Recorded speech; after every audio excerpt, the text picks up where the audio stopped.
Vacaciones Santillana, vacaciones Santillana. Ah, qué contento estás, ¿no, compi? Oye, a ver, ya ves que por fin vacaciones, Saray, que llevamos 37 programas con este Madre y mía. ya tocaba, ya tocaba. Sí, sí, sí. ¿Y a dónde te vas de vacaciones? Si se puede saber. Pues claro, pues me he gastado todos los ahorros en libros, en una nueva colección, pero bueno, he estado mirando ahí ofertas de última hora y he encontrado un crucero súper barato al Triángulo de las Bermudas o algo así. ¡Hala! ¿Y eso qué es? Playa, ¿no? Supongo. Sí, yo creo que sí, lo que lo he buscado por Google Maps y no me aparece, pero bueno, digo, mira, me voy a la aventura porque con poco dinero, ¿a dónde vas a ir? ¿Y tú a dónde tienes pensado ir? Pues si nos ponemos aventureros, como tú te vas a ir a un sitio de playa, yo voy a escoger un lugar de campo, a una montaña. Y Anda. aquí estoy viendo folletos y he visto la montaña sagrada de Huashan, que está en China, ¿eh? Ah, suena muy bien. Sí, además pone que la montaña guarda un secreto que esconde un premio. Así Uh, que, ¿y sí. qué premio puede ser? Pues no lo sé, espérate que lo busco. Sí, dicen que es un poquito escarpada la montaña. Yo tengo vértigo, pero me da igual, todo sea por la aventura. La montaña sagrada de Huashan tiene un premio que es sobrevivir.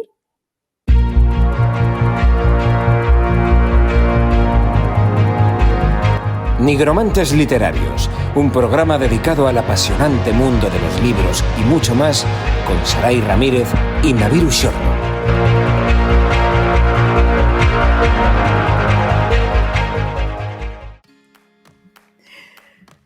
Queridos amigos, bienvenidos a otro programa de Nigromantes Literarios, el podcast más pícaro que van a encontrar en materia de letras. Y hablando de pícaros, voy a ver cómo está hoy Naviru Shorno, mi increíble compañero, escritor y artista polifacético donde los haya. Muy buenas, Navi. Hola, ¿sabes? Pues me has pillado aquí haciendo la maleta. Ya te veo, estamos completamente ya en mentalidad de verano a full, ¿no? Sí, sí, sí.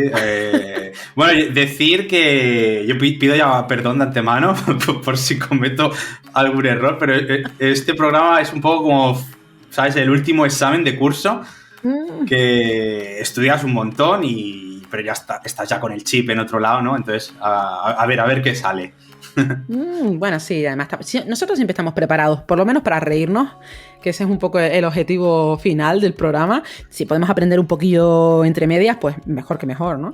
Pero creo que tenemos algo que comentar a los seguidores de Nigromantes, porque últimamente nos están llegando muchos mensajes. Eso lo manejas un poco mejor tú, Navi. Ah, sí. Bueno, lo primero es que desde hace un par de meses tenemos una cuenta nueva. Bueno, la primera y única cuenta en Instagram, Nigromantes Literarios. Por ahí pues se pueden comunicar con nosotros. También tenemos nuestro mail, nigromantesliterarios@gmail.com. Y luego, como siempre, nos pueden escuchar en 4 plataformas. En YouTube siempre nos pueden escuchar todos los vídeos. Luego tenemos en iVoox. Si tenéis la aplicación en el móvil y estáis registrados, podéis escuchar todos los programas. Si no estáis registrados, solo podéis escuchar los 20 últimos programas. Y esto es lo mismo que pasa en Spotify y en Google Podcast. Es decir, solo se pueden escuchar los 20 últimos. Si queréis escuchar un programa anterior, solo podéis escucharlo en YouTube o en iVoox si estáis registrados en la app. Y esto es porque nos piden dinero y tanto Sara y yo, pues el dinero que tenemos nos lo gastamos en libros, ¿no? Entonces, por este motivo, pues solo nos permiten los últimos 20 programas. De todos modos, se quejarán de plataformas. No hay nada de ofertas aquí, ¿eh? O sea que, bueno, eso una vez hemos dicho ya esto, para que quede aclarado.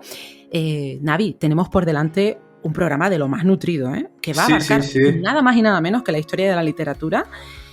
Yo creo que es necesario conocer al menos a grandes rasgos las características de cada época, de cada movimiento artístico, para así comprender mejor las obras y la naturaleza de sus autores. Yo creo, bueno, el conocimiento en este campo enriquece la experiencia de leer, evidentemente, y como hay mucho recorrido que hacer, ¿qué tal si nos montamos en el DeLorean de Back to the Future y viajamos en el tiempo para realizar esa ruta entre etapas literarias? ¿Comienzas tú, amigo? Pues venga, voy a empezar yo. Madre mía, voy a empezar hablando de... Vamos a ir al principio de todo, la literatura antigua. ¿Qué es la literatura antigua? Esto es lo primero que me he preguntado, ¿no? Bueno, pues se le conoce como todo escrito desarrollado entre el año 3000 a.C. y el siglo V después de Cristo. Pero a ver, sé que muchos nigromantes se preguntarán, ¿cómo escribían por aquel entonces si no existía el papel? Y yo respondo, ¿han visto los picapiedras? pues se escribía de forma similar. Se imprimía a base de golpes en rocas, más conocidas como tabletas. Las tabletas más antiguas son anteriores a los jeroglíficos egipcios, que por cierto, siempre lo he dicho jeroglíficos, llevo toda mi vida diciéndolo mal, hasta esta semana. Bueno, nunca es tarde para aprender cosas nuevas. Sí, pero me ha extrañado que nunca nadie me haya corregido. No sé si se rían de mí luego. Mira cómo lo dice. No. Bueno, pues las tabletas más antiguas son anteriores, como he dicho, a los jeroglíficos egipcios y pertenecen a una escritura llamada cuneiforme de varias sociedades que vivían en Mesopotamia, como los sumerios y los acadios. Por cierto, para el que no lo sepa, yo no lo sabía, Mesopotamia es la actual Irak, ¿vale? Para ubicarnos un poquito en el mapa. Con el paso del tiempo se han perdido, digamos, pues cientos de miles de tabletas, ya sea por guerras, robos o por el paso del tiempo, aunque en algunos almacenes de museos hay cientos y cientos de miles de tabletas que todavía no han sido descifradas o traducidas. Hace relativamente poco, bueno, varios años, pues se ha logrado traducir algunas y se han descubierto cosas muy interesantes que están revolucionando la historia de la literatura, por qué no decirlo, actual. Por ejemplo, el Arca de Noé, que todo el mundo lo conoce, ¿no? Es anterior a la Biblia. Se encontró una tableta en la que reza lo siguiente: haz que todos los seres vivos suban al bote, el barco que vas a encontrar. Este texto se escribió cientos de años antes que la Biblia, Mesopotamia, y tiene muchos puntos cercanos que muestran convincentemente que es la misma historia que se relata en el Sagrado Libro. Pero bueno, hay muchos más descubrimientos. ¿No? Sí. Y ahora un descubrimiento que sé que te va a encantar, que es muy interesante, es que el primer autor del que se tiene constancia no era un hombre, ¿no? Sí. Tampoco era un perro, no. Era una mujer. Es decir, la primera obra literaria conocida en toda la historia de la literatura fue escrita por una mujer. Fue la princesa y sacerdotisa acadia, que se llamaba En-Edwanna, y escribió poemas dedicados a la deidad lunar.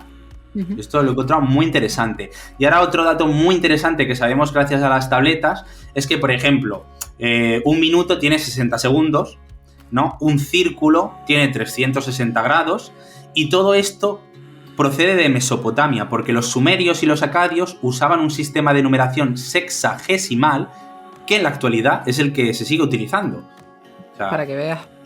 Para que veas, ¿eh? Ninguna caducidad, ¿eh? Eso ha sido por los siglos de los siglos.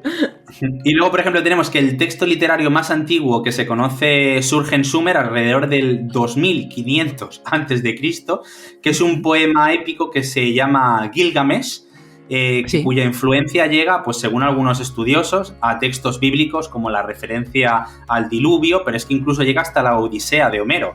O sea, imagínate. Y bueno, ya si quieres, pues bueno, vamos a empaquetar todas las cosas y nos vamos a ir de Mesopotamia, nos vamos a ir a Egipto, que junto con la literatura sumeria, pues la egipcia es también la más antigua del mundo. Pues tenemos que muchos textos, pues, a ver, no se les puede considerar literatura, porque son de carácter funerario, escritos en cartas, himnos, pero bueno, tenemos que la obra más famosa de este periodo es el Libro de los Muertos, escrito en el año 1540 a.C. El texto pues consistía en una serie de sortilegios mágicos destinados a ayudar a los difuntos, o a viajes a través del inframundo, o a viajar a Aru, que es, digamos, la otra vida. Y se escribía en papiro, aquí no se utilizaban tabletas, se escribía en papiro, y por ejemplo tenemos que la tinta negra pues la elaboraban a partir del carbón y la tinta roja a partir del ocre. Normalmente se escribía en jeroglíficos en cursiva y de izquierda a derecha, aunque pues habían algunos casos en que se hacía de derecha a izquierda. Y tenemos que la escritura más antigua data del año 3150 a.C. y son unos pequeños jeroglíficos conservados en los sellos de la tumba del faraón Abidos. Y bueno, ahora pues si quieres nos vamos a ir de Egipto y vamos a cambiar de continente y nos vamos a ir hasta China, porque la literatura china pues también se remonta al año 2200 a.C. y aunque quizás no sea la más antigua, sí que es la que ha gozado de mayor continuidad en la historia. Y ahora voy a empezar a hablar chino. Los textos literarios y filosóficos... Sí, ya verás. Los textos literarios y filosóficos más antiguos se atribuyen a Confucio, Y como obras fundacionales, pues se mencionan los 5 clásicos de Yin. Pero luego tenemos, por ejemplo, pues desde El arte de la guerra de Sun Tzu, en el siglo V a.C. Tenemos también de ese libro hemos hablado, en el programa. Sí. Fíjate, desde el siglo V a.C. Luego tenemos también una obra china muy conocida que se llama Tao Te Ching, del siglo VI a.C. Y bueno, etcétera, etcétera. Y bueno, he hablado de Mesopotamia, he hablado de la literatura egipcia, he hablado de la literatura china, nada, unas pinceladas, porque es que tenemos que empezar a resumir un poco. Sí, pero bueno, nos vamos a ir ahora... tenemos mucho más en Oriente. Tenemos la India, la hebrea, la persa, la árabe, que también tuvieron bastante importancia. Si te parece, voy a decir alguna pincelada de cada una de ellas. Claro. Por ejemplo, tenemos que la literatura árabe se puede dividir en 2 etapas principalmente. La más antigua se le conoce como la literatura preislámica y se le denomina el periodo de la ignorancia. Porque a partir de la redacción del Corán y el surgimiento del Islam tras la muerte de Mahoma en el año 632 después de Cristo, hacen que a partir de este momento se dé mucha más importancia a la literatura árabe que a todo lo anterior. Es decir, lo anterior pues fue un poquito menospreciado. Sí, lo destacaron básicamente como... Sí. Por ejemplo, tenemos que la literatura persa es un periodo que abarca cerca de 2500 años, pues la mayoría de los documentos preislámicos se han perdido o han sido destruidos, ¿no? Y tenemos, por ejemplo, que la obra más de persa antiguo, la más antigua, pues nos data solo de 650 a.C. Que a ver, si lo comparamos con la literatura de Mesopotamia o la egipcia, pues vemos que aquí bailan casi 1000 o 2000 años, tenemos que la mayor parte de la literatura, sin embargo, proviene de la época posterior, como he dicho antes, a partir del año 650 más o menos. Y también voy a hablar un poquito de la literatura en la India. Nos vamos a la América porque mucho antes del desembarco de Colón, pues habían ahí un montón también de civilizaciones, ¿no? Y tenían un caudal literario único. Por ejemplo, nos encontramos, pues se escribía en sánscrito, que es un antiguo idioma del país, y es era como un dialecto indoeuropeo o algo así, me parece. Y vamos, pero que sigue un poco vigente.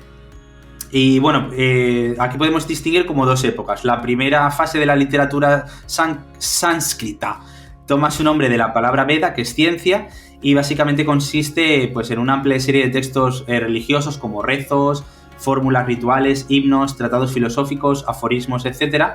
Y todo esto fue, digamos, antes del más o menos el siglo XV a.C., más o menos. Y luego tenemos el periodo clásico, que esto empieza a partir del siglo VI a.C., y aquí sí que se presenta una diversidad de géneros como la épica, como el teatro, como la poesía, narrativa, prosa. Por supuesto, todo esto pues acabará eclosionando cientos de años más tarde, ¿no? En pues, los aztecas, los incas y todo esto, pero bueno, ya me he adelantado mucho, volvamos un poquito otra vez hacia atrás, porque vamos a hablar ahora un poco de la literatura occidental, que es un poco la que más nos ha afectado a nosotros, porque es por la parte en donde vivimos, ¿verdad? Sí. Bueno, además, pese a lo que acabas, me he quedado un poco flipada con todas estas cosas, sobre todo con el libro de los muertos, ¿se llama? Sí. O sea, yo necesito saber de qué va eso, del tema de los sortilegios. Y además, después de habernos leído el libro de Mariana Enríquez, como que estoy descubriendo también unos registros así en esa línea, con el tema de los hechizos, los sortilegios y todas estas cosas, que no sé, ahora mismo me está apasionando bastante ese rollo. Pero bueno, pese a lo que acabas de comentar tú de la literatura oriental, precursora al máximo, ¿no? Por supuesto, siempre se ha dicho que los griegos y los romanos fueron los primeros en crear un movimiento literario, ¿no? Y si nos ceñimos a la literatura desde un plano más específico, sí que fueron pioneros en este campo. Y yo voy a explicar por qué. En primer lugar, tendríamos que centrarnos en la riqueza cultural de los griegos, en toda esa mitología tan influyente en la vida de los ciudadanos, sobre todo en las artes. Y, por supuesto, a nivel literario, los dioses griegos van a tener una especial relevancia, ¿no? Y algo que no tenemos siempre en cuenta es que no existía un solo lenguaje en la Grecia antigua. Estaríamos hablando de 6 dialectos diferentes, como el arcadio chipriota, el jónico, el dórico, el eólico, el ático. Este último sería el dialecto más empleado a la hora de hacer filosofía, escribir la historia o realizar discursos, esa disciplina oratoria tan valorada entonces. Y luego, si nos enfocáramos en registros líricos, estaríamos ante obras escritas en dórico y eólico. Las famosas epopeyas serían en jónico, muy rico y variado el mundo de los griegos, la verdad, Y para comprender un poco mejor la cronología de la literatura griega, deberíamos dividir los periodos de la siguiente manera. Tendríamos el periodo arcaico, en el que aparecen los primeros poemas como culto a los dioses y también la poesía épica. Homero probablemente sea el poeta más conocido de esta etapa, al que se le atribuyen obras como la Ilíada, la Odisea. Y digo que se le atribuyen porque nadie sabe a ciencia cierta si este hombre existió realmente. Bueno, sea como fuere, estas dos obras son base fundamental de la historia de la literatura. En el mismo periodo cabría mencionar también a Hesíodo, que digamos fue el padre de la poesía didáctica, que tenía como objetivo trasladar la historia de los dioses, textos más instructivos que otra cosa. Después tendríamos la época clásica o ática, donde se empiezan a valorar textos dramáticos y tragicómicos por encima de la poesía, que fue perdiendo fuerza conforme estas nuevas obras obtenían éxito. Comedias, dramas satíricos y la llegada del teatro consolidaron a artistas como Esquilo, Sófocles, Eurípides, y si nos centráramos en el arte escrito sin más, tendríamos que destacar la figura de Heródoto, Jenofonte, Tucíclides, etc. Nos vamos a encontrar un tercer periodo en el terreno de los griegos y sería el periodo helenístico, la etapa más elevada en cuanto a arte griego se refiere, y también la más clasista porque solo unos elegidos eran los que podían dedicarse a escribir y componer música, como fue el caso de Calímaco, que realizó sobre todo himnos y epigramas, y Teócrito, que fue creador de los poemas llamados idilio. Con la muerte de Alejandro y el impulso de los romanos, la tendencia artística dejó a un lado los recursos creados por los griegos y se impuso la norma romana. El latín, por supuesto, cobró total relevancia y digamos que en ese tiempo era muy difícil encontrar obras escritas en otras lenguas. Se convirtió en el idioma universal y permaneció bastante tiempo en el continente. Hablemos un poquito de literatura latina, que podemos dividir en las siguientes partes. La Edad Primitiva, de la que quedan muy pocos textos, pero por entonces abundó la poesía, la prosa y las obras satíricas. También se tradujeron obras del griego clásico al latín, aunque los escritores tiraron más por trasladar la historia de Roma y sus fundadores. Tendríamos ejemplos como Livio Andrónico, que transformó el modo de plantear el drama, saliéndose de los patrones griegos. Y otro autor sería Nevio, que hizo poemas épicos y fue el primero en utilizar el presente como tiempo en la narración. Aparte de esta etapa primitiva, nos encontraríamos con el helenismo, que básicamente trabajó la historiografía romana. Fabio, Marco Porcio, Catón, Cinio, pues son algunos de los historiadores más destacados. Y en teatro no podemos dejar de mencionar a Plauto, el creador de comedia más prolífico de su tiempo. Llegó a escribir unas 130. Nada más. Aunque a día de hoy solo se conservan 21 de estas obras, ¿vale? Y como elemento distintivo habría que decir que Plauto fue el primero en incluir partes musicales en el teatro. Así que estaríamos ante el padre primitivísimo del Broadway que hoy conocemos, ¿no? Hay otros terrenos literarios dentro de esta etapa que deberíamos mencionar, como la oratoria. Cicerón fue el máximo exponente en este registro. Y si avanzamos un poquito en el tiempo, llegaríamos a la etapa clásica, donde se aunan ciertas influencias griegas y la fuerza nacionalista romana.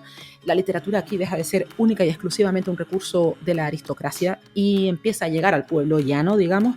Muchos autores destacados en esta época, Julio César, Séneca, Virgilio, que quizás escribió el poema más importante de los clásicos, la Eneida, todo un referente en la cultura romana. Y como en todo drama, también los romanos llegaron a su etapa de decadencia y a nivel literario vamos a encontrarnos una fusión de los patrones romanos y la incursión de la literatura cristiana. De aquí surge el periodo latino-cristiano, que coincide con la caída de Roma y el inicio de la Edad Media.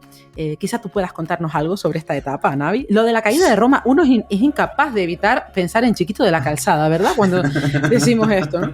Pero bueno, más allá del chascarrillo, vamos a la literatura medieval. Sí, bueno, vamos a hablar de la literatura medieval que abarca 10 siglos, o sea, nada más y nada menos. Jolín. Y me es muy curioso que conozco a muchísima gente, muchos lectores que les gusta leer libros medievales escritos en la actualidad que poco tienen que ver con lo que se escribía en la época. Pues, o sea, es algo pero bueno, hay varias cosas importantes que explicar de esta época. Por ejemplo, lo primero es decir que, bueno, eso, ¿no? La literatura medieval abarca 10 siglos, entonces durante todo este periodo pues hay una gran transformación. Es importante también decir que la mayoría de las obras pertenecientes a esta época son anónimas. Decir que los autores medievales pues estaban sometidos casi siempre a los escritos clásicos o a la pluma de la Iglesia católica. Es decir, se tendía a reescribir historias que habían leído o se habían transmitido de forma oral. Lo que sí que hacían pues era embellecer un poquito el texto, ¿no? Pero no se creaban historias nuevas con frecuencia, ¿no? Entonces, por esto, pues digamos, la autoría no era importante en este sentido, ¿vale? No, o sea, no existía ese romanticismo, ¿no? De ahora de he leído un libro, pero ¿de quién es? De Stephen King, O sea, lo importante era el mensaje y no tanto quién lo había... Exacto, daba igual quién lo escribiera, lo importante era el escrito.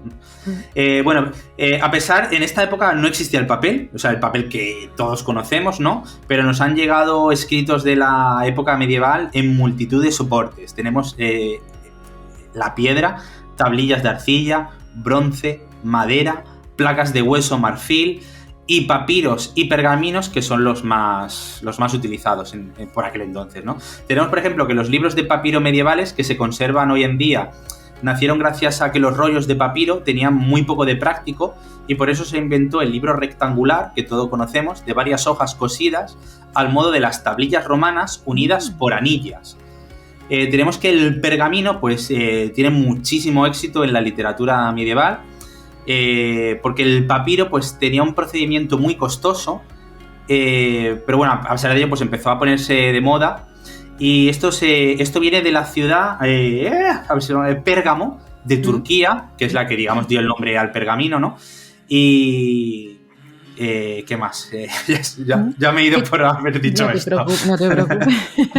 Oye, curioso eso, ¿no? Saber el origen de esos libros tan alargados, ¿no? Que vienen de algo tan... Uno no piensa en este tipo de cosas, ¿verdad? Sí.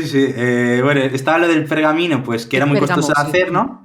Y el papiro, ¿no? Pues, bueno, el papiro era más barato, ¿no? Por así decirlo, porque proviene de diferentes capas de fibras vegetales, ¿no? Y el pergamino, pues, como saben, pues procede de la piel de animales, pues vacas, ovejas, antílopes, y con un proceso de agua y cal, pues se empezaba a transformar y por eso pues era mucho más costoso uno que el otro. Todo esto provocó que muchas edificaciones religiosas de la época pues empezaran a tener sus propios animales para empezar a abaratar los costes y que fuera pues más, digamos, más económico la creación de pergaminos, ¿no? Porque cada vez había más demanda, o sea, esto aquí empezó, ¿no? Tenemos que, bueno, los libros medievales pues tienen un sinfín de miniaturas, se solían pintar con un pigmento rojo muy utilizado en la época, denominado nimio, y por esto a las miniaturas también se les llama pues manifestación pictórica notable. Ahí queda eso, ¿no? Facilito de recordar, sí. Y luego tenemos que se escribía en tinta negra, ¿no? Pero las capitales se hacían en rojo, ¿no? Creo que tenemos la imagen esta, ¿no? De textos medievales.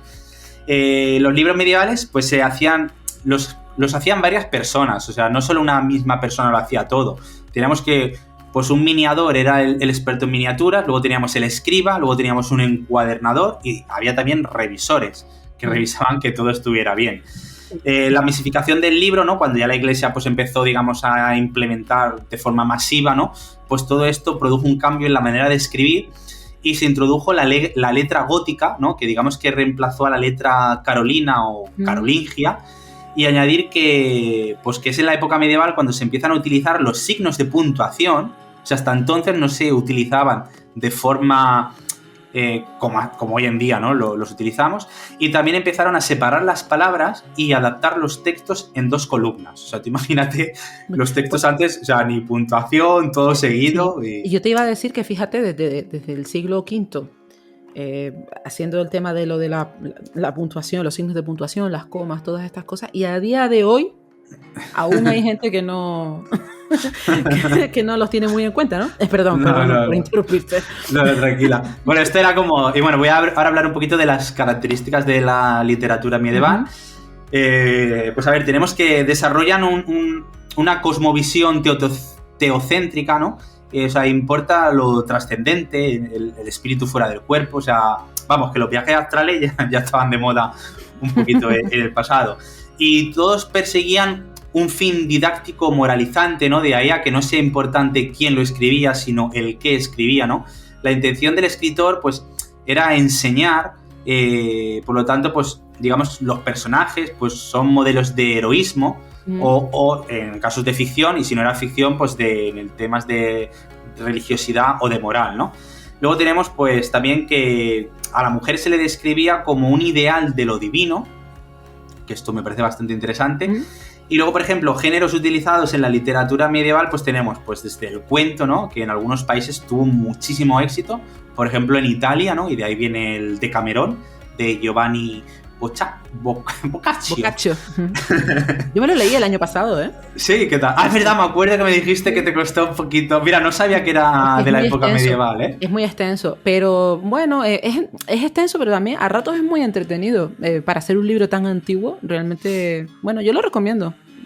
Mira, lo conocía de oídas, pero no lo ubicaba, que se encontraba en la época medieval.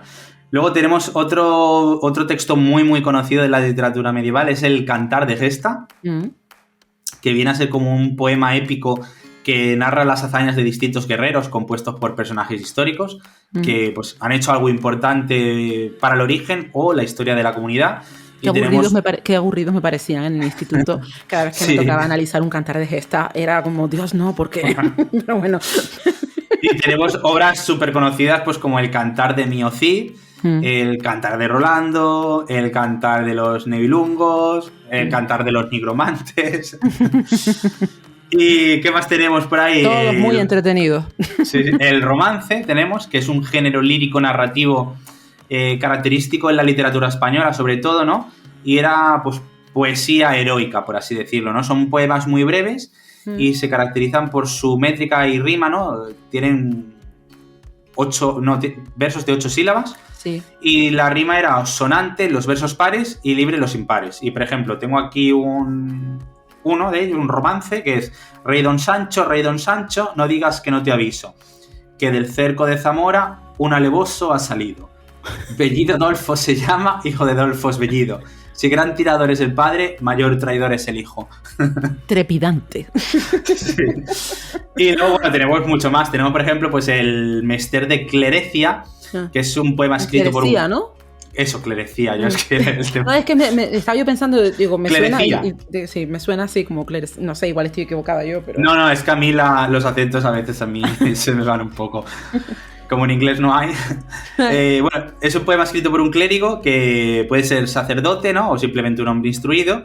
Y luego, pues, obras importantes medievales, ¿no? Pues tenemos La Celestina, de Fernando Rojas. Sí. Tenemos La Divina Comedia, de Dante. Tenemos Il Milione, de Marco Polo. Y bueno, creo que quieres añadir tú algunas cosillas más de la literatura medieval. Sí, bueno, yo hablaría ya, digamos, del siglo X en adelante, ¿no? Que nos vamos a encontrar con unos básicos de la literatura. Vamos por siglos. En la segunda mitad del siglo XI tendríamos las archas mozárabes y este registro se extiende hasta el siglo XIV, ¿no? Por supuesto, la temática es de carácter religiosa o también novela caballeresca, que se traducen como la representación de la sociedad feudal y la convivencia de 3 comunidades religiosas, la cristiana, la judía y la musulmana. En estos siglos hay 2 tendencias muy claras. La popular, donde la mayoría de las obras son anónimas, como tú decías antes, transmitidas sobre todo de forma oral, jarchas, cantigas de amigos, villancicos, cantares de gesta, recordemos a los famosos juglares, ¿no? Y otra culta, que son las firmadas por autores conocidos y en el formato literario estándar, ¿no? En este sector contaríamos con autores como Gonzalo de Berceo o el arcipreste de Hita, y como era de esperar, pues abundaron los clérigos en esta etapa, ¿no? Más adelante, ya adentrándonos en el siglo XV, seguiremos viendo 2 tendencias, una popular que se llamó romancero y la otra más culta, cancionero, de poesía fundamentalmente.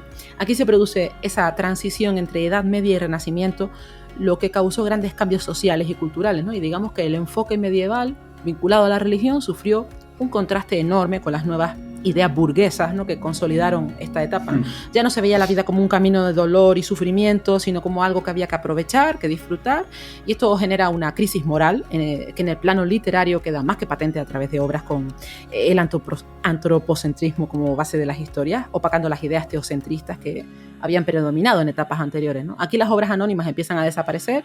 Digamos que los autores querían el reconocimiento a su trabajo y surge la creación de nuevos estilos literarios como la poesía cortesana, la ficción sentimental, el teatro profano, por comentar algunas obras importantes de esta etapa. Antes comentabas tú también, lo has dicho, La Celestina de Fernando Rojas, pero también tendríamos las coplas a la muerte de un padre de Jorge Manrique, ¿no? Que son muy conocidas.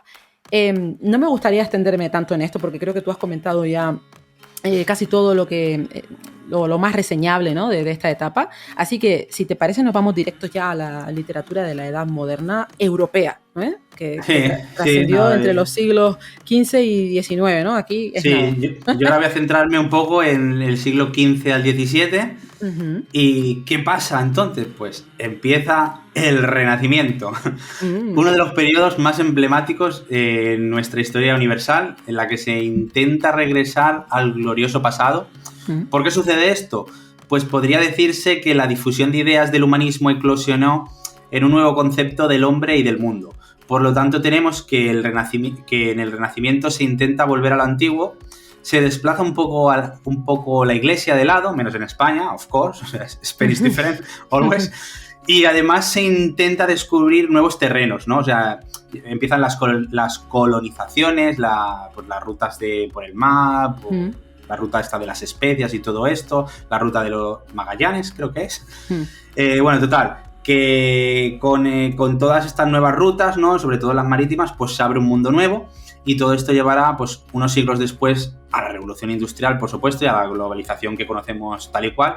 Pero bueno, volviendo al meollo del Renacimiento, en muy pocas palabras, a nivel cultural, pues es un regreso a la cultura clásica grecolatina, con algunos matices, por supuesto. Como contexto histórico, pues encontramos que esto condujo al hombre de aquel momento a sobrevalorar la ciencia y a la razón por encima de la fe, ¿no? Que esto es algo nuevo que empieza a suceder, o sea, antes pues nadie se lo hubiera planteado. Entonces, de esta forma, pues tenemos que el ser humano pasó de darle la razón humana, digamos, pasó a darle o sea, como a un valor supremo, ¿no? Y en cuanto a la literatura, ¿no? Que es lo que más nos interesa a nosotros, ¿no? De aquí este programa, pues se intenta expresar la idealización de la realidad y digamos que se plasma un realismo como un poco más crítico. Es decir, el hombre tendrá una visión antropocéntrica y uno de los temas que juega un papel primordial pues es el amor, por supuesto, que haríamos sin él, ¿no? Y es en la literatura renacentista, pues digamos que por eso puede ser un tinte melancólico, ¿no? Aunque el amor no es el único tema, por supuesto que no, porque también surgen temas, por así decirlo, pues como la naturaleza, que ya se había dado un poquito también en la literatura medieval, o la vuelta, digamos, a la mitología, ¿no? Entonces tenemos que estos son los tres temas principales, por así decirlo, ¿no? Y bueno, pues de algunos ejemplos, porque no me voy a extender tampoco mucho más, pues tenemos aquí en el programa 20 de la temporada pasada, nosotros hicimos un programa muy especial y hablamos del Quijote de la Mancha. Y nuestro por amigo, supuesto, que siempre tiene que salir, ¿eh? Por supuesto, es una obra... Si le tuviéramos que pagar a este hombre cada vez que mencionamos su obra en el programa... Sí, o Stephen King, Don Quijote de la Mancha, o Harry Potter. Ese es el primero, sí. Pero madre mía, que es que le damos unos sablazos al pobre Cervantes, que tampoco... Sí, pues bueno, el Quijote de la Mancha es renacentista. Tenemos otra obra renacentista, también de Cervantes, es La Galatea, que está compuesta por 6 volúmenes y es una novela pastoril con una estructura muy compleja. Que, por cierto, Cervantes se murió y no pudo... Se ve que quería escribir una segunda parte y no le dio tiempo. No le dio tiempo. Y luego tenemos otra obra renacentista archiconocida, que a mí esta sí que me gustó cuando la leí en el colegio, es El Lazarillo de Tormes. Está escrito por un tal Anónimo y es un libro súper divertidísimo. A mí me encantó. Claro, yo te presentaba antes como un pícaro, así que es normal que te guste El Lazarillo de Tormes. Y bueno, yo lo dejaría aquí para no extenderme más porque nos quedan un Es que más, sí, ¿no? la historia de la literatura, pues claro, abarca muchísimo. Vamos a hablar de los siglos XVIII y XIX, si te parece, Navi. Sí, venga. De todos los registros literarios, quizá el de la Ilustración sea el que más ha marcado a la sociedad y su modo de entender el mundo. Tengamos en cuenta que muchos principios establecidos en el siglo XVIII siguen vigentes hoy en día, ideas como la separación de poderes, que sigue siendo uno de los elementos básicos de la democracia. Y en este periodo pues, surgieron grandes pensadores como Voltaire, Rousseau, Montesquieu. De la obra de Voltaire, por ejemplo, hemos extraído conceptos básicos como la Declaración de Derechos Humanos, ¿no? Está claramente inspirada en el trabajo de Voltaire. Y también el contrato social de Rousseau. En fin, estos pensadores de la Ilustración inspiraron la Revolución Francesa y es aquí cuando nace la Edad Contemporánea, ¿no? El siglo XVIII fue muy significativo para la literatura. En el caso de España, Es la etapa en que surge la mayor parte de nuestro patrimonio cultural. Se crea la Real Academia de la Lengua Española, la Real Academia de la Historia, la Biblioteca Nacional, la Real Academia de las Artes, y aparece también un fenómeno fundamental en la historia avanzada del ser humano, y es la creación de las enciclopedias. Quien piense que esto no es tan importante, que se imagine su vida sin poder preguntar a Google cada vez que tenga una duda. La necesidad de recoger la información y tenerla disponible para que cualquier usuario pueda consultarla es probablemente la mayor contribución cultural que ha creado la humanidad. En esta etapa histórica surge la literatura neoclásica, con el ensayo como género a la cabeza, y actúa en la sociedad como un medio de difusión cultural, con el objetivo de hacer reflexionar al lector y sobre todo para crear pensamiento crítico, ¿no? Autores como Feijoo, Jovellanos, Cadalso, Samaniego, la lista de ilustrados es extensa. En cuanto al siglo XIX, se trata de una etapa muy, muy compleja a nivel literario. Se produce una ruptura estética que permite el acceso al trabajo de escritores extranjeros, escritores que contribuyeron al movimiento del romanticismo, y hay un cambio en el modo de ver las artes, un tanto más espiritual, porque con la Ilustración se centraron mucho en la divulgación cultural y abandonaron el registro más profundo, digamos, y eso es lo que se rescata en esta etapa, ¿no? En nuestro país contamos con varios autores importantes en este periodo, como Galdós o Clarín, Baroja, Unamuno, y comienza un interés social por leer a poetas de mala fama como Baudelaire y Rimbaud. Se empieza a consumir textos de los simbolistas como Verlaine y Mallarmé, o La deliciosa decadencia de mi querido Oscar Wilde. También autores norteamericanos de renombre como fueron Edgar Allan Poe o Whitman. En términos generales, el siglo XIX fue la cuna de un movimiento sensible, bohemio, que encontraba atractiva la oscuridad, y estos autores pasaron a ser escritores políticamente incorrectos, quizá porque hacían una crítica bastante afilada de la sociedad de entonces. Por cierto, si no han escuchado el especial que hicimos de narraciones extraordinarias de Edgar Allan Poe, programa 10 de la primera temporada. 10, efectivamente, ahí lo tienen. Y también hemos hablado de Wilde, con el retrato de Dorian Gray. También, programa 21 puede ser. No, pero madre mía, este hombre. Luego decimos que si las enciclopedias, Naviru Shortno es una enciclopedia en sí mismo. Pero lo voy a verificar, voy a mirarlo en Google. No, programa 24, el retrato de Dorian Gray. Bueno, pero ahí estaba más o menos en la veintena, ¿no? Bueno, pasamos a la literatura contemporánea, que aquí también hay tela que cortar. Sí, aquí yo voy a empezar hablando un poquito de la literatura romántica. Voy a explicar un poquito el contexto histórico. Nos encontramos pues en el siglo XVIII, ¿no? 19. Que, como tú bien decías, ¿no? Pues estuvo marcado, ¿no? 19, ¿no? Pues yo tengo mi esquema, del 18, pero bueno. Bueno, no, es igual. ¿No? Si vieran mi esquema... O sea, a ver, si los de la literatura medieval estuvieron 10 siglos, ¿qué más da el romanticismo? O sea, si tuviera mi esquema, yo no sé ni cómo entiendo lo que digo. Tengo que analizarlo y luego hablarlo. No, tranquilo, sí. Bueno, pues eso. No, o sea... mira, es que... Claro, no, es 18, sí, tienes razón.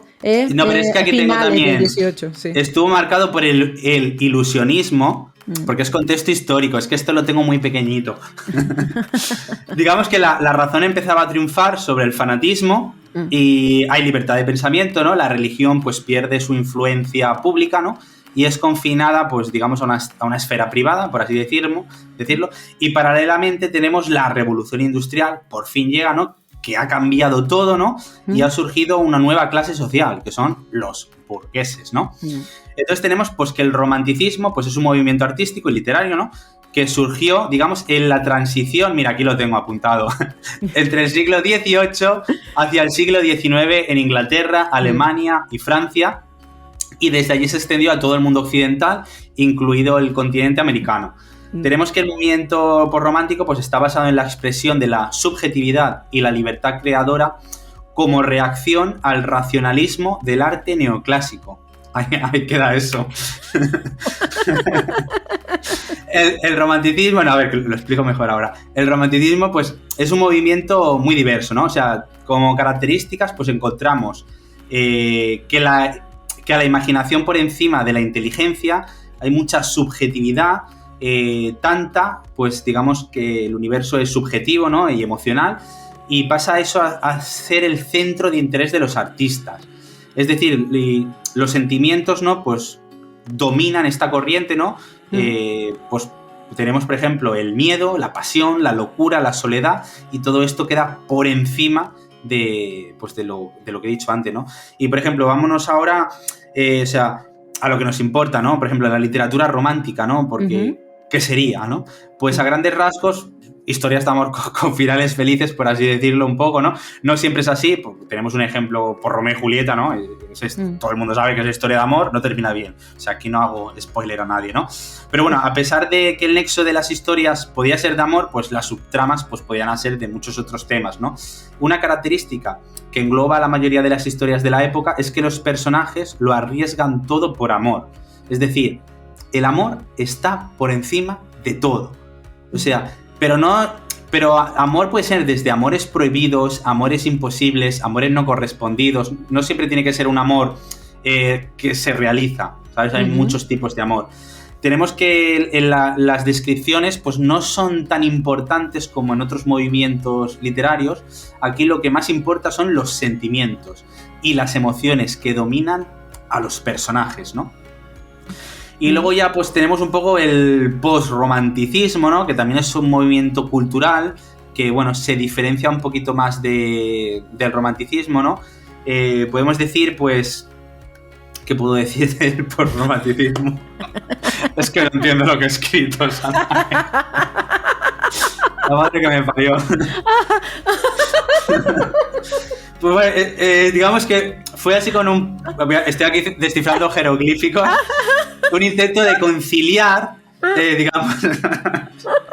Casi no puedo. Es un intento de conciliar, digamos, al mismo tiempo superar el romanticismo y realismo, ¿no? Y... Joder, no entiendo ni mi letra. Es maravilloso esto, ¿eh? Autores importantes, esto sí que... Vale. Emilio Salgari, Jack London, Julio Verne, Joseph Conrad. Y tenemos libros, pues por ejemplo, El Dr. Jekyll, Mr. Hyde, El retrato de Dorian Gray, lo tengo aquí como por romanticismo. Y tenemos pues un poeta español por romántico que todo el mundo conoce, es Gustavo Adolfo Bécquer. Y tengo una poeta gallega muy famosa, yo no sabía quién era, Rosalía de Castro.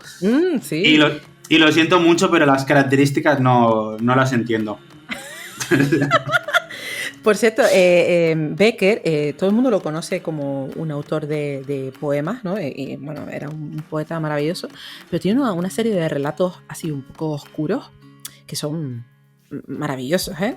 Te los recomiendo totalmente.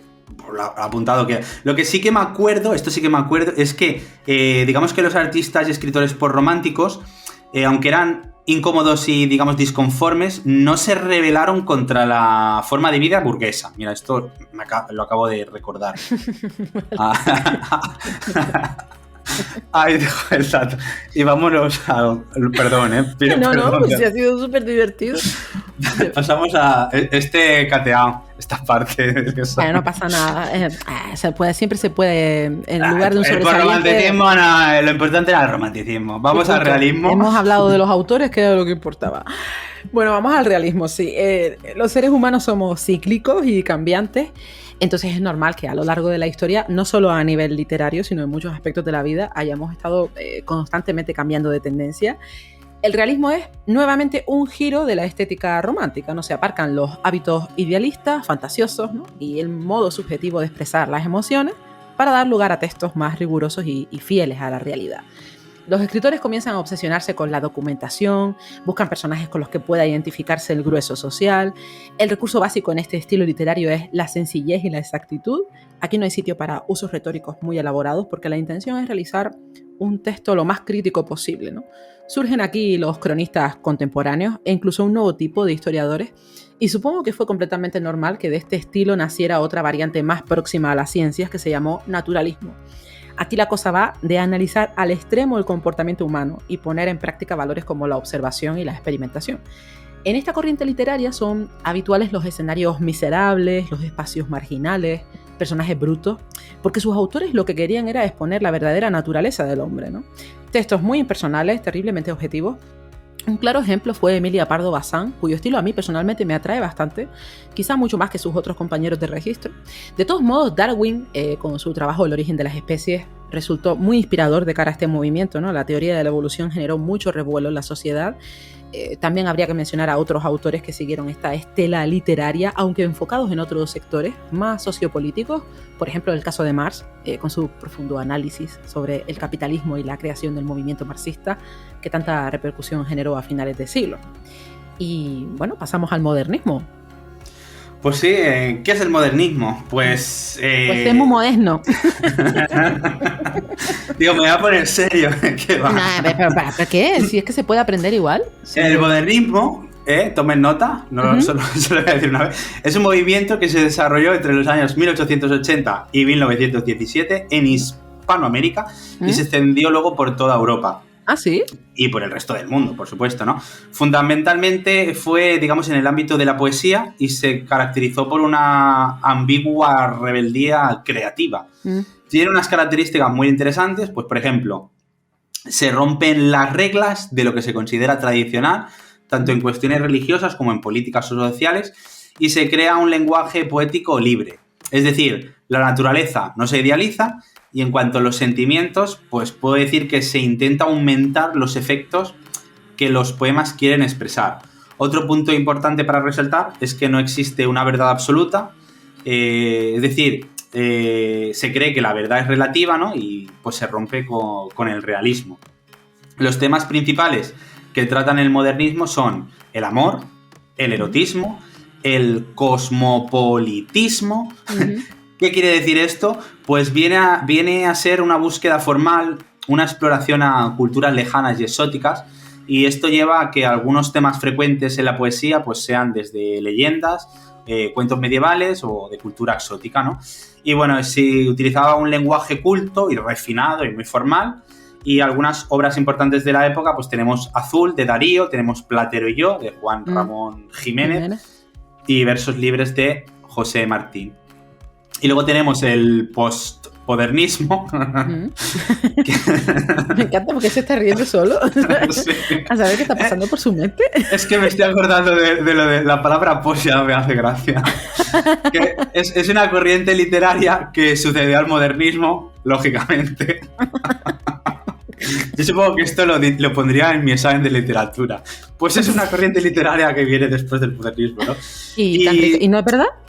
Sí, es verdad. Pero claro, tienes que añadir algo más, ¿no? Digamos que es un intento, pues, de renovación, ¿no? Y superación del mismo, ¿no? Y las formas y temáticas del modernismo, pues, empezaban a producir un cierto cansancio, ¿no? La gente ya estaba muy cansada del modernismo. Y por eso llegó el postmodernismo. Y bueno, algunas características del modernismo pues son lírica sencilla y humana, que es en contraposición pues con lo otro, ¿no? Y una lírica que se suma a las corrientes de vanguardia, que explicará más tarde mi compi. Y tenemos pues bueno, la poesía pura, por así decirlo, la pureza pura de la poesía. Y bueno, pues todo esto acaba eclosionando en una corriente llamada vanguardia. ¿Y algo que decir, Saray? Pues la etapa vanguardista se podría definir como la búsqueda de la originalidad, ¿eh? Los autores se dejaron llevar y abordaron temáticas y nuevos registros, manifiestos, caligramas, surrealismo. De pronto te topabas con lecturas que iban sobre objetos o conceptos, también sobre sueños. Y para los amantes de la poesía surge un movimiento de lo más especial, la generación del 27, que se llama así, por cierto, porque en 1927 se realizó un homenaje a Luis de Góngora por los 300 años de su muerte. Y aquí se descubre a artistas grandísimos, ¿no? Como Vicente Aleixandre, Luis Cernuda, Federico García Lorca, Damaso Alonso, Rafael Alberti, Miguel Hernández también, aunque como era algo más joven se dice que recibió influencia de los otros, ¿no? Fue una etapa muy prolífica, no solo en poesía, sino en artes diversas, que es la época de Luis Buñuel, de María Zambrano, de Dalí, de Oscar Domínguez, en fin, que la vanguardia nos procuró un largo listado de artistas, ¿no? ¿Por qué la generación del 27 fue tan importante a nivel cultural? De hecho, no era fácil crear un nuevo movimiento poético, teniendo como predecesores a gente como Antonio Machado, es uno de esos autores de la generación del 98. Se dice que el secreto del éxito de los de la generación del 27 radicó en los vínculos emocionales, los vínculos de amistad entre unos autores y otros, y en sus obras realizan una mezcla entre tradición y nuevos recursos, renuevan las métricas, hablan de experiencias personales, profundizan en temas que hasta ese momento no habían sido tratados en el arte, y tendríamos que dividir esta corriente poética en tres fases. La primera es la llamada etapa de la juventud, que sigue un poco la pauta de Juan Ramón Jiménez, es decir, la poesía pura y cierto vínculo aún con el modernismo. La segunda, que abarcaría hasta la Guerra Civil, hay una transformación muy evidente. La poesía es prácticamente surrealista y también se usa para trasladar ciertas ideas políticas, que era un marco poco habitual en poesía. Al menos en este país, ¿no? Y la tercera etapa, claramente marcada por el fin de la Guerra Civil, es un poco el final del movimiento. Recordemos que muchos de estos autores de la generación del 27 fueron exiliados, como Alberti, García Lorca muere fusilado, Miguel Hernández falleció en la cárcel a principios de los 40. En fin, que las condiciones socioculturales sufrieron cambios notables y este movimiento literario acabó por disolverse. ¿Y qué podemos decir? Desde entonces hasta ahora... Entonces, hasta ahora, pues mira, estaba ojeando antes de grabar cuáles son los libros, por ejemplo, más vendidos del año pasado. Y pues, es que hay de todo. O sea, tenemos desde Carmen Mola, La Bestia, que fue el premio literario... Voy a decir el premio literario Amazon. Estoy ya en las vacaciones. El premio Planeta. Y luego hay un libro sobre comida, también fue de los más vendidos. Encuentra... Tu persona vitamina, de Marian Rojas fue otro. O sea, hay un poco de todo, desde novela negra, ensayo, libros de autoayuda, por así decirle. Ken Follett sigue todavía entre los más vendidos. Y bueno, eso, pero yo si tuviera que ceñirme algo, yo creo que el romance es lo que más vende. Solo hay que ver los primeros puestos en la Casa del Libro, en el Corte Inglés, en Amazon. Y entre los 10 primeros, más de la mitad suelen ser normalmente... romance o literatura un poco semi-erótica, por así decirlo. Y no sé, ¿qué opinas tú de esto, Saray? Hombre, en mi caso, que soy grandísima seguidora de la literatura gótica, ¿no? de los trabajos de finales del 19, con muchas connotaciones del romanticismo, etc. Pues la literatura actual, pese a ser entretenida y a veces toda una genialidad, bueno, según el autor al que leas, ¿vale? Me parece... un modo más sencillo de entender la creatividad y la forma de sumergirnos en una historia, ¿no? Yo tengo la sensación de que a día de hoy, con el ritmo de vida tan caótico que llevamos y la saturación de autores y ofertas literarias que tenemos a nuestro alcance, pues hace que cuando nos disponemos a leer un trabajo nuevo, busquemos algo de inmediatez en la trama. Y si el ritmo de un libro se nos antoja un tanto denso, perdemos el interés o nos complica un poco la inmersión. Es como si ya no estuviéramos educados para saborear un texto, ¿no? Sino para quitárnoslo de encima lo antes posible. Y siento que esto ha cambiado el modo de percibir la literatura, ¿no? Por supuesto, influye también a los autores a la hora de crear, ¿no? Es raro que hoy en día un escritor diga, me da igual, voy a escribir conforme me pida el cuerpo y si me detengo a hacer una descripción de 300 páginas no pasa nada porque es mi estilo. O incluso ya en los géneros, ¿no? Recientemente me leí La maldición de Hill House, de Shirley Jackson, y el modo que tenía ella de generar terror es algo completamente distinto a cómo percibimos hoy en día este género, ¿no? Lo mismo podría decir, qué sé yo, de Henry James, ¿no? Pues los registros de estos autores, si fueran nuevos en el gremio, pues serían considerados más en misterio que en terror, ¿no? Porque la sociedad ya está acostumbrada a otras cosas y eso, por supuesto, limita o no sé, tal vez enriquece las nuevas obras, ¿no? No sé, has dicho dos datos muy interesantes y uno es que o sea, nunca en toda la vida se habían publicado tantos libros a la vez. O sea, cada día salen cientos de miles de libros nuevos. Y luego el otro dato es que por el estrés que llevamos, estamos acostumbrados a esto de inmediatez, ¿no? Queremos, ya desde las primeras páginas tiene que pasar ya algo importante. Si no perdemos, ¿sabes? Como... No sé hasta qué punto eso es beneficioso para incluso el desarrollo intelectual de los humanos, porque, claro, yo cuando tenía 16 años tenía una paciencia que yo no veo en la gente de 16 años de hoy en día, ¿no? Esto también creo que son las redes sociales, también son un poco... Sí, lo de la limitación de caracteres, ¿no? Por ejemplo, en caso de Twitter o incluso redes como Instagram, que son más visuales que de texto, pues... Totalmente de acuerdo. Yo, por ejemplo, me estoy leyendo este año todos los libros de Jane Austen en un grupo de lectura. Sí, te veo que estás on fire con ella, ¿eh? Sí, estamos ya en el cuarto, estamos con Emma y cada semana nos leemos unos 10 capítulos, es decir, que tardamos entre 5 y 6 semanas en terminar un libro. Y claro, lo vas leyendo despacito, lo vas saboreando.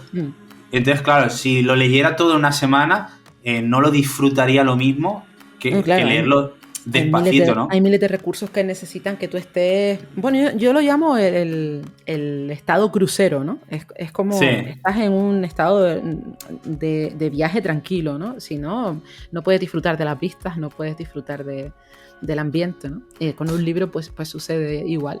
Exacto. Y conozco mucha gente que dice que no lee clásicos porque son aburridos y yo siempre les digo, es que cuando lees un clásico tienes que ponerte las gafas de clásico, porque no es algo o sea, no es algo que se escribe ahora, o sea, va a tener un ritmo diferente, va a tener la agilidad, pues la prosa va a ser diferente, va a ser todo... Es todo tan diferente a lo que estamos acostumbrados. Igual que por eso el programa de hoy, dentro de lo que cabe, pues puede ser una guía de cara a leer clásicos, porque no es lo mismo entender las circunstancias socioculturales de una etapa concreta y leerte el libro, que leerte el libro sin más, ¿no? Sin saber de dónde viene ese autor, qué había a su alrededor, que podía ser que él tuviera, pues ya no solamente en el ritmo de escribir, sino a la hora de escoger adjetivos, a la hora de trabajar las figuras retóricas, a la hora de trabajar personajes, incluso las propias tramas, ¿no?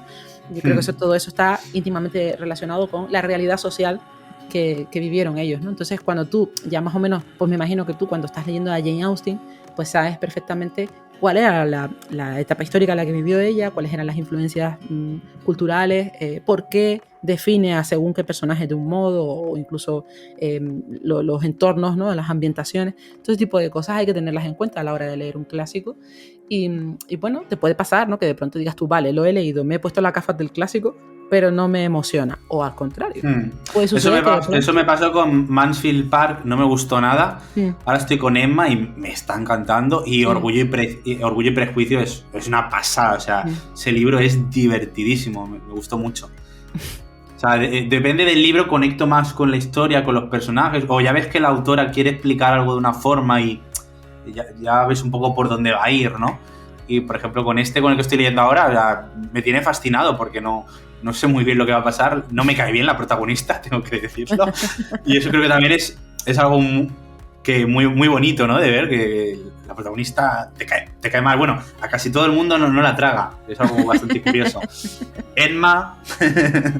Bueno, pues tendremos que... Es que yo a Jane Austen tengo que decir que la tengo pendiente, no he leído nada de Jane Austen, pero mínimo Orgullo y Prejuicio caerá, sí, ¿no? al menos léete ese, y ya si te gusta mucho, Emma. Los otros dos te los explico yo si quieres luego.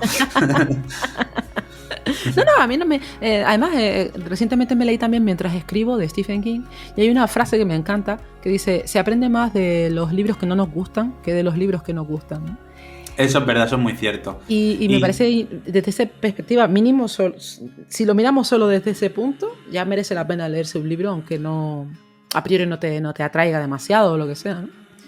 Y te lo compro y añado algo más, porque también conozco muchos lectores que solo leen un género, pero sobre todo si quieres dedicarte al mundo de escribir, tienes que salir de tu forma de confort. Es decir, tienes que leer cosas que no te gusten, o cosas que a priori te parezcan aburridas, pero una vez que lo has leído te da una perspectiva nueva. Absolutamente, sí. Que no la tendrías de no haber intentado eso, de no haberte salido de tu zona de confort. Sí. Por eso, a toda la gente que se dedica al mundo de la escritura, es muy importante leer cosas no solo que te gusten. O sea, a veces hay que leer cosas...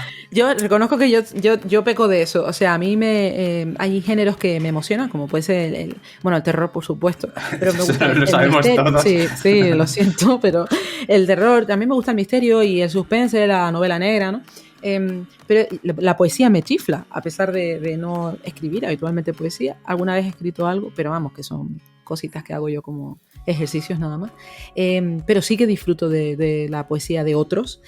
Y sin embargo hay otros registros que me cuestan horrores leer, y reconozco que todo este tema de estar apuntada a un club de lectura, de pronto coger una colección de libros de clásicos que no tienen nada de terror y ponerte como meta todos los meses leerte algo así diferente, ¿no? Pues sí que supone una apertura, ¿no? Mental y también, bueno, de descubrir que a lo mejor de pronto también hay un registro que desconocías y que te gusta, ¿no? Que puede ser una de tus nuevos entretenimientos, ¿no? Pero no sé, yo reconozco que a mí me cuesta, y todo lo que no tenga un aura así oscura me pesa. O sea, sí, yo estoy leyéndolo y digo, de hecho me pasa que, jolín, me leí Harry Potter y la Piedra Filosofal y la parte que más me gustó fue la parte oscura. O sea, es que no lo puedo evitar. No lo puedo evitar. Luego, por supuesto, uno entra a valorar otras cuestiones de un libro. Si está escrito, bueno, pues si es excelso a muchos niveles, pues tú te quitas el sombrero y dices, no es de terror, pero qué maravilla. Pero está muy bien. Qué buena narrativa, qué estilo, qué historia, ¿no? Todo eso te puede cautivar de un libro que no es de terror. Hablo de mi caso, ¿no? No sé. Me ha pasado con algunos autores, no sé, mira, por ejemplo, con Mario Vargas Llosa, ¿no? Yo no había leído nada de Mario Vargas Llosa y me leí La ciudad y los perros y me encantó. Y no tiene nada de terror, no es... Bueno, si lo entendemos... A ver, es que claro, no quiero tampoco destripar partes del libro, pero evidentemente hay una realidad social que describe Mario que podría ser bastante peor que el terror de ficción, ¿no? Pero... Bueno, yo no lo entendí como terror, lo entendí pues eso, como un libro con unas connotaciones realistas que te llegan, ¿no? Y fíjate, no es un libro que yo hubiera escogido por mí misma, de venga, me voy a leer, qué maravilla, me voy a leer a Mario Vargas Llosa, y sin embargo después de leerlo dije, chapo, es un libro que me alegra haber leído. Lo digo porque es uno de los más recientes de clásicos, así que no son de lo que yo suelo leer, ¿no? Pero es que lo siento, me cae un libro mío, no sé, cae en mis manos un libro de Mary Shelley y yo soy feliz. Pero es que a lo mejor cae en mis manos La Celestina y no. Tengo que ser sincera, tío. Porque al final también me deprimo mucho cuando estoy leyendo un libro que no... Y me sucede, a veces estoy, pues temporadas que me toca leer cosas, ¿no? O me propongo leer precisamente cosas distintas y estoy con 3 libros igual y 3 libros que no son del registro que yo habitualmente leo y estoy encajonada en esos 3, ¿no? No avanzo a la velocidad que me gustaría, por eso mismo, ¿no? Porque no me cautivan, ¿no? Bueno, soy muy caprichosa, soy lectora caprichosa. No, yo ahora en mis vacaciones, en el crucero de Camino a las Bermudas, yo voy a leerme el libro el último de Carlos Sisi, Alone at the Top, que es terror, y he leído y ya está, digo, ni lecturas conjuntas, ni clásicos, algo que me guste. Es que yo, por ejemplo, que sé que tú eres, bueno, a ti te mola el terror, tú eres un lector de terror, te veo que últimamente estás leyendo muchísimos registros que no son de terror, y a veces pienso, digo, hay que tener una mentalidad muy abierta y una predisposición también, ¿no? A decir, bueno, pues sacrifico meses de lectura de ese registro que a mí me apetece por otros que, bueno, pues por eso, porque estás a lo mejor en grupos de lectura o tienes como compromisos y tal, y los lees y está guay, ¿no? Que de pronto digas, oye, pues me leí este libro de Jane Austen y me flipó. Sí, a ver, no leo todo lo que me gustaría leer elegido por mí, ¿no? Porque claro, en lecturas conjuntas, pues te pones de acuerdo y el que se vote, pues bueno, tiene... Pero bueno, también es una forma también muy divertida porque ves cosas que no ves a priori, ¿no? O que te marcan otros. Por ejemplo, estamos leyendo también Los renglones torcidos de Dios. Pero ese es uno de los que tengo yo en mi lista, ¿eh?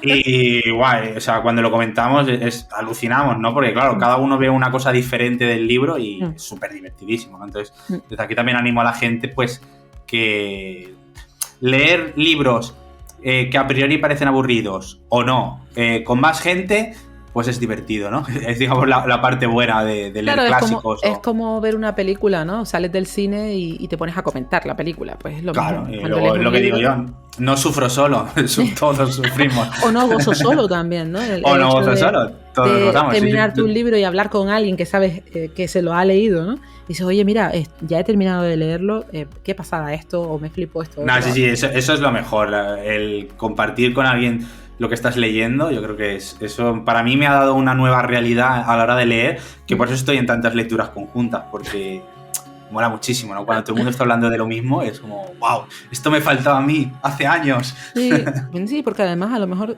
igual si cuando teníamos, pues eso, 15 años, que es una edad a la que a la mayoría de los chicos no les gusta tanto la literatura, están más en otras cosas, ¿no?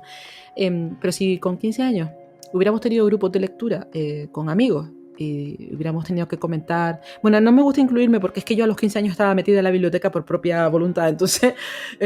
pero sí, la mayoría de la gente con 15 años, tú los hubieras puesto alrededor de un libro y el poder comentar con sus amigos lo que están leyendo y demás, a lo mejor su conexión con las letras hubiera sido diferente, ¿no? Seguramente.